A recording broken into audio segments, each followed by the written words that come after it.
வணக்கம் நண்பர்களே! வாழ்க வளமுடன். பரமத்திவேலுடன் சந்திரன் பேசுகிறேன்.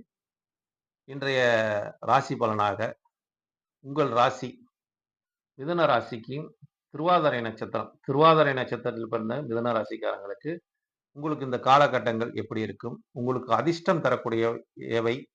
அதிர்ஷ்ட வழிபாடுகள் எவை? உங்களுக்கு யோகம் தரக்கூடிய நிலை எது? எப்படிங்கிற ஒரு தன்மையெல்லாம் இந்த உங்களோட நட்சத்திர ரீதியாவும், ராசி ரீதியாவும், இதில் பிறந்தவர்கள் ஓட நிலைப்பாட்டையும் உங்களுக்கு நான் சொல்கிறேன் நண்பர்களே. இதை நீங்க பயன்படுத்திக் கொள்வது, இதை நீங்க வழிபாடு செய்வது, உங்களுக்கு அதிர்ஷ்ட தருவை எதுன்னு சொல்றதெல்லாம், இத நீங்க பயன்படுத்திக் கொள்ளலாம் நண்பர்களே. இது உங்களுக்கு யோகத்தை தரும். இப்ப திருவாதிரை நட்சத்திரங்கிறது சிவனுக்குரிய நட்சத்திரம். அதான் சிவன் அவதரித்த நட்சத்திரமே திருவாதிரை நட்சத்திரம் அப்படிங்கிற ஒரு தன்மை உண்டு. இந்த நட்சத்திரம் திருவாதிரைய நோன்பு கும்பிடுவாங்கன்னு வச்சுக்கங்களேன். இதெல்லாம் நல்ல விசேஷமான ஒரு நட்சத்திரம் என்று சொல்லலாம். அப்ப இந்த திருவாதிரை நட்சத்திரம் யாருக்கு